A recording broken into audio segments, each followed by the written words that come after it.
안녕하세요.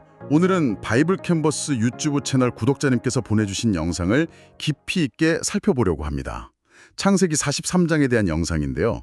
끔찍한 기근 속에서 아버지가 가장 사랑하는 막내 아들을 담보로 식량을 구하러 보내야 하는 정말 피말리는 상황을 다루고 있어요. 네, 정말이지 절체절명의 순간이죠. 이게 단순히 굶주림의 문제가 아니거든요. 아, 그런가요? 네, 과거의 배신, 또 죄책감, 깊은 불신 같은 것들이 가족 전체를 옭아매고 있는 상태에서 이야기가 시작됩니다. 뭐랄까, 한 걸음도 앞으로 나아가지 못하고 과거 트라우마에 갇혀버린 상황인 거죠. 맞습니다. 그런데 오늘 우리가 살펴볼 이 영상이요. 바로 그 절망의 한복판에서 어떻게 전혀 예상치 못한 길, 그러니까 은혜로 가는 길이 열리는지를 아주 흥미롭게 추적하고 있어요. 영상을 보니까 크게 두 가지 극적인 전환점이 있더라고요. 네네. 하나는 과거의 잘못을 정면으로 마주하는 한 인물의 결단, 그리고 또 하나는 심판을 각오하고 찾아간 자리에서 벌어지는 정말 뜻밖의 만찬. 자, 이 영상이 어떻게 이 오래된 이야기를 우리 삶의 문제로 끌어오는지 한번 제대로 파헤쳐보죠. 좋습니다. 영상의 분석을 따라가다 보면 이 이야기가 그냥 고대의 기록이 아니라는 걸 알게 되실 거예요. 인간의 심리, 또 관계의 회복, 그리고 절망을 넘어서는 방법에 대한 깊은 통찰을 담고 있거든요. 가장 어두운 순간에 빛이 어떻게 들어오는지 함께 따라가 보시죠. 영상 초반부는 그야말로 암울함 그 자체입니다. 그 땅의 기근이 심하고라는 구절로 시작하는데 이집트에서 구해온 식량이 이제 바닥을 드러낸 거죠. 그렇죠. 다 떨어졌죠. 가족의 생존을 위해선 다시 이집트로 가야만 하는데 그러려면 지난번 이집트 총리가 내건 조건, 즉 막내 아들 베냐민을 데려가야만 합니다. 아버지 야곱의 입장에선 정말 청천벽력 같은 소리였을 거예요. 네, 이미 아들 요셉을 잃었다고 굳게 믿고 있는데 마지막 남은 그 사랑하는 아들마저 내놓으라니. 야곱의 이 저항은 충분히 이해가 갑니다. 영상은 야곱이 그냥 고집을 부리는 게 아니라 깊은 트라우마에 사로잡혀 있다고 분석해요. 아, 트라우마요. 네, 과거의 상실이 현재의 모든 결정을 마비시키는 거죠. 또다시 잃을 수 없다는 그 두려움이 가족 전체를 굶주림의 공포 속으로 몰아넣고 있는 약간 교착 상태인 셈입니다. 바로 그 꽉 막힌 상황을 뚫고 나서는 인물이 등장하죠. 영상이 아주 중요하게 조명하는 인물, 바로 넷째 아들 유다입니다. 맞아요. 사실 저는 유다를 그냥 여러 형제 중 한 명으로만 생각했는데 영상은 그가 이 이야기의 흐름을 바꾸는 핵심 인물이라고 지적하더라고요. 그 지점이 아주 흥미로운데요. 왜냐하면 유다는 과거에 자기 동생 요셉을 노예로 팔아버리자고 제안했던 바로 그 장본인이거든요. 아, 맞다. 그랬었죠. 어찌 보면 이 모든 비극의 씨앗을 뿌린 인물 중 하나죠. 그런 그가 더 이상 물러설 것 없는 이 절박한 상황에서 전혀 다른 모습으로 아버지 앞에 나섭니다. 영상에 인용된 그의 말을 보면 정말 비장함이 느껴져요. 내가 그의 몸을 담보하오리니 내가 만일 그를 아버지께 데려다가 아버지 앞에 두지 아니하면 내가 영원히 죄를 지리이다. 네. 이건 그냥 말로 하는 약속이 아니잖아요. 자기 인생 전부를 걸겠다는 선언이죠. 맞습니다. 영상은 바로 이 유다의 변화를 참된 회개의 증거로 해석하면서 17세기 신학자 토마스 왓슨의 말을 인용합니다. 어떤 말이죠? 참된 회개는 과거의 잘못을 뉘우치는 것을 넘어 새로운 삶의 책임을 떠맡는 것이다.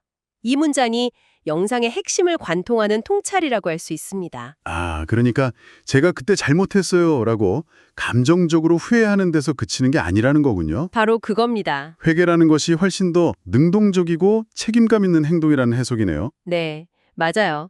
유다는 더 이상 과거의 잘못을 회피하거나 다른 사람 탓으로 돌리지 않아요.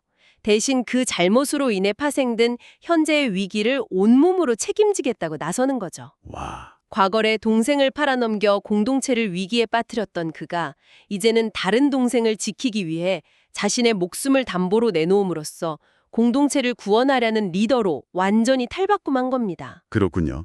단순히 착한 사람이 되기로 결심했다. 이게 아니라 문제의 원인이었던 자신이 이제는 문제의 해결책이 되겠다고 자처한 셈이네요. 정확합니다. 이 결단이 마비 상태에 빠져있던 가족에게 어떤 영향을 미쳤나요? 영상의 분석에 따르면 유다의 이 책임지는 선언이 비로소 아버지 야곱의 다친 마음을 여는 아, 열쇠가 된 거군요. 네, 바로 그 열쇠가 됩니다. 아들의 진정성 있는 변화와 헌신적인 태도 앞에서 야곱도 마침내 자신의 가장 큰 두려움, 즉 베냐민을 내려놓는 결단을 하게 되죠. 영상은 여기서 중요한 메시지를 던집니다. 우리 삶을 가로막은 거대한 벽은 종종 외부의 문제가 아니라 내면의 회피와 두려움일 수 있다는 거예요. 그리고 그 벽을 허무는 건 신비로운 기적이 아니라 누군가의 용기 있는 책임과 헌신이라는 거죠. 유다의 결단으로 교착 상태는 풀렸지만 이제부터가 진짜 시작이네요. 그렇죠. 이제 시작이죠. 온갖 예물과 돈을 챙겨서 두려움에 떨며 이집트로 향합니다. 그리고 도착하자마자 이집트 총리, 즉 요셉의 집으로 불려 들어가죠. 이 장면을 묘사하는 영상의 표현이 아주 생생해요. 그들이 느꼈을 공포가 막 고스란히 전해지더라고요. 그럴 수밖에 없었을 겁니다. 지난번 자료에서 돈이 나왔던 사건 때문에 이제 꼼짝없이 도둑으로 몰려 노예가 되거나 죽겠구나라고 생각했을 테니까요. 네, 최고 권력자의 집으로 끌려 들어가는 그 심정은 마치 사형수가 형장으로 끌려가는 기분과 비슷하지 않았을까요? 정말 그렇죠.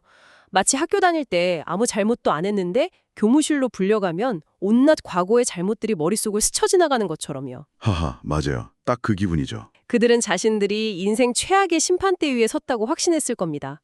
그런데 그들을 기다리고 있었던 건 차가운 감옥이나 신문이 아니었어요. 바로 아주 풍성하게 차려진 만찬이었습니다. 네.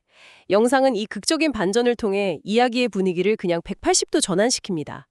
가장 극심한 공포와 두려움의 공간이 상상조차 하지 못했던 환대와 은혜의 공간으로 바뀌는 순간이죠. 이 장면에서 요셉의 심리 묘사도 굉장히 인상 깊게 다뤄지는데요. 수십 년 만에 만난 친동생 베냐민을 본 순간 그의 반응이 흥미롭습니다. 그렇죠. 겉으로는 아주 냉정하고 근엄한 총리의 모습을 유지하잖아요. 맞아요. 하지만 속은 전혀 그렇지 않았죠. 영상이 주목하는 구절을 보면 사랑하는 마음이 복받쳐 급히 울 곳을 찾아 안방으로 들어가서 울고 라고 되어 있습니다. 공적인 자리에서는 감정을 억누르지만 사적인 문간에 가서야 비로소 참았던 눈물을 터뜨리는 거죠. 이게 이중적인 모습처럼 보일 수도 있지만 영상은 이걸 요셉이 겪어야 했던 깊은 내면의 갈등과 인간적인 고뇌로 해석합니다. 자신을 팔아넘긴 형들에 대한 분노와 원망, 그럼에도 불구하고 가족을 향한 그리움과 사랑, 그리고 이집트 총리로서의 공적인 역할까지 이 모든 복잡한 감정이 그 짧은 순간에 교체했던 거군요. 그렇습니다. 그리고 영상이 또 하나 섬세하게 짚어내는 디테일이 있습니다. 어떤 거죠? 바로 요셉이 형들을 식사 자리에 앉히는 방식입니다. 그냥 아무렇게나 앉힌 게 아니라 정확하게 나이 순서대로 앉혔죠. 맞아요. 그래서 형들이 막 놀라잖아요. 아니, 이 사람이 어떻게 우리 나이를 알지? 하고요. 네, 그저 놀라기만 하죠. 하지만 영상은 이것이 단순한 신기한 일이 아니라 요셉이 형들에게 보내는 은밀한 사랑의 신호였다고 분석합니다. 사랑의 신호요? 네, 나는 너희를 잊지 않았다. 너희가 나를 버렸을지 몰라도 나는 너희 한 사람 한 사람을 다 기억하고 있다는 무언의 메시지였다는 거죠. 와, 그렇구나. 심판자처럼 보이는 그의 모든 행동 이면에는 사실 형들의 변화를 확인하고 싶어하는 마음과 동시에 그들을 향한 용서와 사랑이 이미 준비되어 있었던 셈입니다.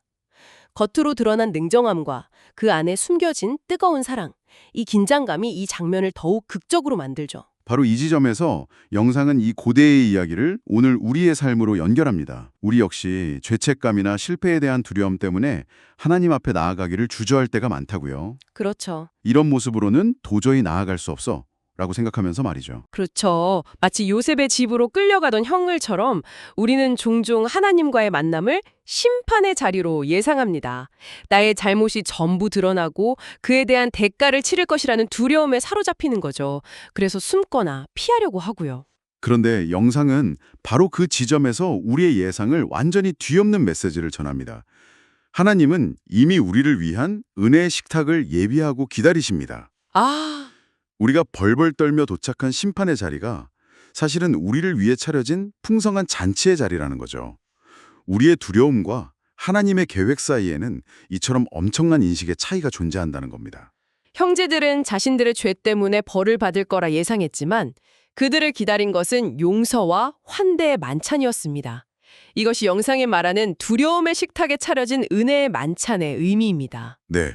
우리의 가장 큰 두려움이 있는 곳에 역설적으로 가장 큰 위로와 회복이 준비되어 있을 수 있다는 희망의 메시지죠. 자, 그럼 오늘 살펴본 영상이 우리에게 던지는 핵심 메시지를 정리해 볼까요?